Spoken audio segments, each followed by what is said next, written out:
Good morning dear student. आज मैं आपको चैप्टर 1 धूल समझाने जा रही हूँ, जिसके कवि राम विलास शर्मा जी हैं। हिंदी साहित्य में अपना विशिष्ट स्थान रखने वाले राम विलास शर्मा का जन्म उत्तर प्रदेश के उन्नाव जिले में सन 1912 में हुआ। प्रारंभिक शिक्षा गांव में पाई। उच्च शिक्षा के लिए ये लखनऊ आ गए थे। वहाँ से इन्होंने अंग्रेजी में एमए किया और विश्वविद्यालय के अंग्रेजी विभाग में अध्यापक हो गए। पहले कविताएं लिखकर फिर एक उपन्यास और नाटक लिखने के बाद इन्होंने पूरी तरह से ये आलोचना कार्य में जुट गए। रामविलास शर्मा प्रगतिशील आलोचना के सशक्त हस्ताक्षर माने जाते हैं। इनकी जो प्रमुख रचनाएं हैं वे इस प्रकार हैं। रामविलास शर्मा की प्रमुख रचनाएं भारतेंदु और उनका युग, महावीर प्रसाद द्विवेदी और हिंदी नव जागरण, प्रेमचंद और उनका युग, निराला की साहित्य साधना, भारत के प्राचीन भाषा परिवार और हिंदी भाषा और समाज, भारत में अंग्रेजी राज और मार्क्सवाद आदि इनकी रचनाएं हैं। कविता पाप के पुजारी, नाटक 4 दिन और अपनी धरती अपने लोग इनकी आत्मकथा है। इनकी जो भाषा शैली है वो उसमें अनेक उदाहरण हैं, लोकोक्तियाँ हैं, मुहावरे हैं, देशज शब्दों का इन्होंने प्रयोग किया है। और इनकी जो साहित्यिक विशेषताएं हैं, इन्होंने देश प्रेम तथा प्रकृति प्रेम से ओतप्रोत सशक्त रचनाएं लिखी हैं। धूल पाठ। प्रस्तुत पाठ धूल में लेखक ने धूल की महिमा और उसके महत्व और उसकी उपयोगिता का वर्णन किया है। लेखक डॉक्टर शर्मा अपनी किशोर और युवावस्था में पहलवानी के शौकीन रहे थे। उन्होंने इस पाठ के माध्यम से अपने पाठकों को अखाड़ों, गांवों और शहरों के जीवन जगत की सैर कराई है। वे बताते हैं कि जो व्यक्ति अखाड़ों में जाकर वहाँ की मिट्टी में खेलता है, कूदता है और लौटता है, उसकी मांसपेशियाँ फूल उठती हैं। मिट्टी उसके शरीर को बनाती है, जिसका बचपन धूल में व्यतीत नहीं हुआ। उसका जीवन व्यर्थ है। धूल के नन्हे नन्हे कणों के वर्णन के माध्यम से शर्मा जी हमें देश प्रेम का पाठ पढ़ाना चाहते हैं। हिंदी कविता की सुंदर पंक्तियों में से एक यह है कि जिसके कारण धूल भरे हीरे कहलाए। हीरे के प्रेमी तो शायद उसे साफ सुथरा खरादा हुआ, आँखों में चकाचौंध पैदा करता हुआ देखना पसंद करेंगे, परंतु हीरे से भी कीमती जिस नयन तारे का जिक्र इस पंक्ति में किया है वह धूल भरा ही अच्छा लगता है। अर्थात कवि हमको यह समझाना चाह रहे हैं कि जो हमारे किसान हैं वो हमेशा खेतों में काम करते हैं, धूल में मिट्टी में काम करते हैं, तो वही हमारे लिए क्या है, हीरे हैं।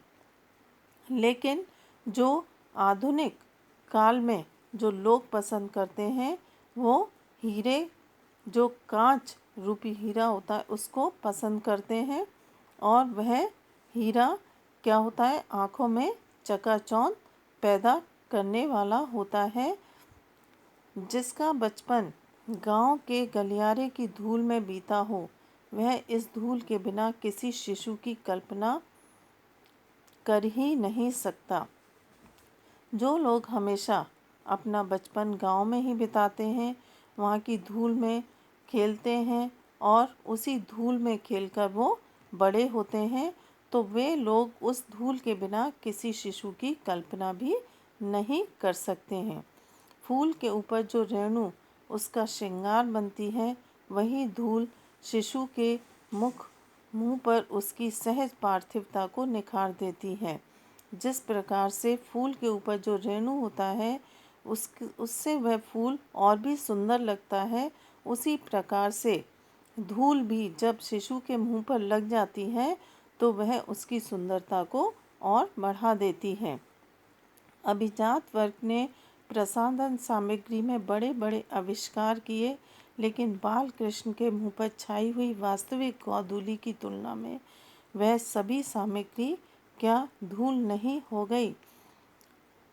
कब लेखक हमको ये समझाना चाह रहे हैं, जो लोग अमीर वर्ग के लोग हैं वो अपनी सुंदरता को बढ़ाने के लिए बहुत सी सुंदरता सामग्री का प्रयोग करते हैं, बड़े बड़े आविष्कार भी किए हैं उसके लिए, लेकिन जो बाल कृष्ण यानी कि छोटे बच्चे के मुंह पर जो धूल छाई हुई है उसकी सुंदरता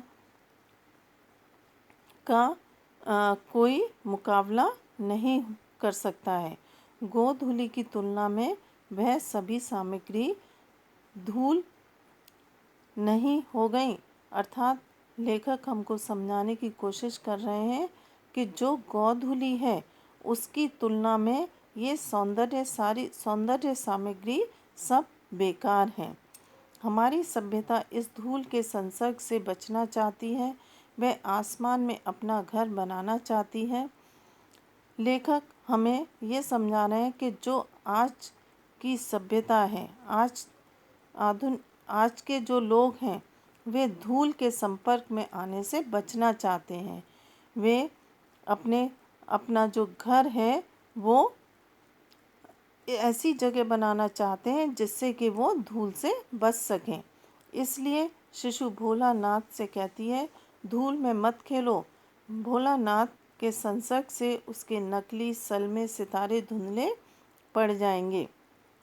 आजकल सभी अपने बच्चों को धूल में खेलने से मना करते हैं और जिससे कि उनके जो कपड़ों के सलमे सितारे हैं कहीं वो धुंधले न पड़ जाएं। जिसने लिखा था, धन्य धन्य वे हैं नर मैले, जो करत गात कनिया लगाए धूल ऐसे लरिकान की।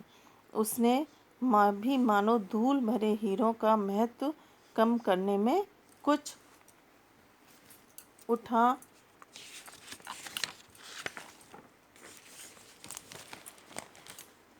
न रखा था। धन्य धन्य में ही उसके बचपन को विज्ञापित किया गया है। फिर मैले शब्द से अपनी हीन भावना भी व्यंजित कर दी। अंत में ऐसे लरिकान कहकर उसने भेद बुद्धि का भी परिचय दे दिया। वह हीरों का प्रेमी है, धूल भरे हीरों का नहीं। शिशु भोलानाथ के संसर्ग से तो मैले जो करत गात की नौबत आई है। अखाड़े की मिट्टी में सनी हुई देह से तो कहीं उबकाई ही आने लगे। जो बचपन में धूल से खेला है वह जवानी में अखाड़े की मिट्टी में सनने से कैसे वंचित रह सकता है।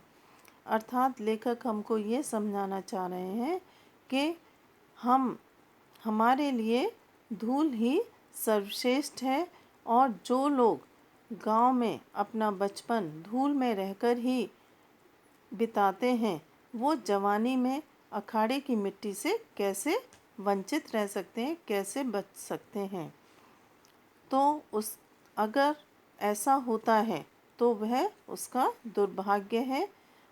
यह साधारण धूल नहीं है, वरन तेल और मट्ठे से सिंचाई हुई वह मिट्टी है जिसे देवता पर चढ़ाया जाता है। लेखक हमको समझाना चाह रहे हैं कि इसी मिट्टी को हम देवता पर भी चढ़ाते हैं। संसार में ऐसा सुख दुर्लभ है। पसीने से तर बदन पर मिट्टी ऐसे फिसलती है जैसे आदमी कुआं खोदकर निकला हो। उसकी मांसपेशियां फूल उठती हैं। जब वह अखाड़े में कुश्ती लड़ता है तो उसके पसीने से जो मिट्टी होती है वो जो है फिसलने लगती है। जैसे ऐसा लगता है जैसे आदमी कुआं खोदकर निकला हो, और उसकी मांसपेशियां कैसी हो जाती हैं, फूल जाती हैं। आराम से वह हरा होता है।